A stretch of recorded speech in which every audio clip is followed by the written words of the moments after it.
Barrister Suman বন্ধুর বউকে শাড়ি দিলেন, বোঝা যায় বন্ধুর বউর সাথে আমার সম্পর্ক।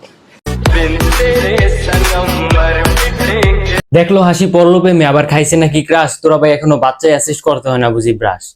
অপমান আমি সহ্য করব। অপমানের দেখছেন কি, একটা মায়েরা দেখলেন আর ক্রাশ খেয়ে গেলেন, তার ব্যাকগ্রাউন্ড সম্পর্কে জানার প্রয়োজন মনে হইলো না আপনাদের? ঘটনা কি ঘটনা যদি বলি এই ব্যক্তি আর এই ব্যক্তি একই ব্যক্তি, তাহলে কি হবে? আজ একটা বিরাট ফাটাফাটি করার কোনো দরকার নেই, আমি প্রমাণ করে দিচ্ছি ইনি হচ্ছেন এই ব্যক্তি। তর্কই কি করবেন নাকি প্রমাণটাও করতে দিবেন? আচ্ছা, ব্যারিস্টার সুমন ভাই নাকি তার বন্ধুর বউকে শাড়ি গিফট করে, এরকম একটি ভুয়া ব্যাখ্যা দিয়ে প্রথম আলো নিউজ করে। এটার বিপরীতে আবার আমাদের ব্যারিস্টার সুমন ভাই একটি সঠিক ব্যাখ্যা দিয়ে বক্তব্য পেশ করেন। এই অবধি সবকিছু ঠিকঠাকই ছিল, কিন্তু পিছনের ওই যে মাইয়াটা, ভাইরে মায়াটা অলরেডি বুঝে গেছে দেশের ইয়াং জেনারেশন তার উপর ক্রাশ খাইছে, যার কারণে আমাদের এই আপা এখান থেকে একটা পিক স্ক্রিনশট দিয়ে এডিট করে তার পেজে প্রোফাইল পিক দিয়েছে, যাতে দেশের ইয়াং জেনারেশন তার পেজটা খুব সহজে খুঁজে পায় এবং ফলো দিতে পারে। ভাইরে মায়াটা কিন্তু মাল্টি ট্যালেন্টেড। আর হ্যাঁ, আমি কিন্তু তার এই পেজ থেকে এই ছবিগুলা পেয়েছি যেগুলা মোটেও ভালো না। আরে ভালো না হয় না হোক, আরে আমার মনে ধরছে। মনে যেহেতু ধরছে, তাহলে চলেন ইনার আসল ডিটেলস পরিচয়টা আপনাদের দিয়েই দিই। ইনি একাধারে মডেল, অভিনেত্রী, উপস্থাপিকা, ডান্সার এবং সি ইজ এ টিকটকার।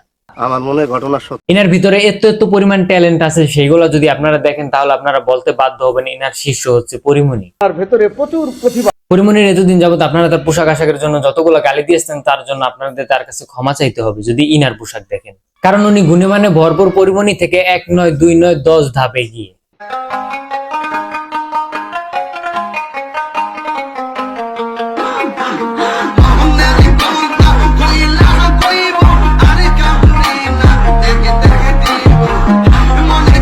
থাকবে। কথা বাড়িয়ে লাভ নেই, এখন আপনারা আসল কথা বলেন, ওনার উপর আপনারা ক্রাশ খেলেন কেমনি?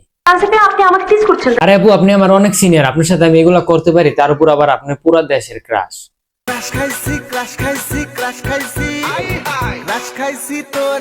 দেখে আমি প্রথম ক্রাশ খেয়েছিলাম যখন আমি ক্লাস 6-7 পড়ি, তখন মোশাররফ করিমের সাথে ইনার কিছু নাটক দেখেছিলাম। তখন থেকে ওনাকে আমার ভালো লাগে এবং আমি তাকে একজন অভিনেত্রী হিসেবে চিনতাম। কিন্তু ভাই, এই যে বর্তমানে ব্যারিস্টার সুমন ভাইয়ের পিছনে দাঁড়িয়ে থাকা মুস্কি হাসি দেখার পর আমি বুঝতে পারিনি তিনি আমার ছোটবেলার ক্রাশ। পরে যখন দেখলাম ইনাকে নিয়ে বিভিন্ন ধরনের গ্রুপ এবং আইডিতে পোস্ট করা হচ্ছে, তখন গোয়েন্দা লাগে জানতে পারলাম তিনি আমার ছোটবেলার ক্রাশ। থামেন ভাই, এখন আমার বলা শেষ হয় নাই। বলো বাবা। দুঃখের বিষয় নাকি আনন্দের বিষয় সেটা আমি বলতে পারতাছি না, কিন্তু যখন আমি তার পিছে গোয়েন্দা লাগাই তখন আমি জানতে পারি ইনি পরিমণির থেকে কয়েক ধাপে গিয়ে। আপুর অনেক দুষ্টু মিষ্টি টিকটক ভিডিও আছে যেগুলো আমি সবার সামনে দেখাইতে পারবো না, কারণ প্রাইভেসিরও তো একটা ব্যাপার আছে, তাই না?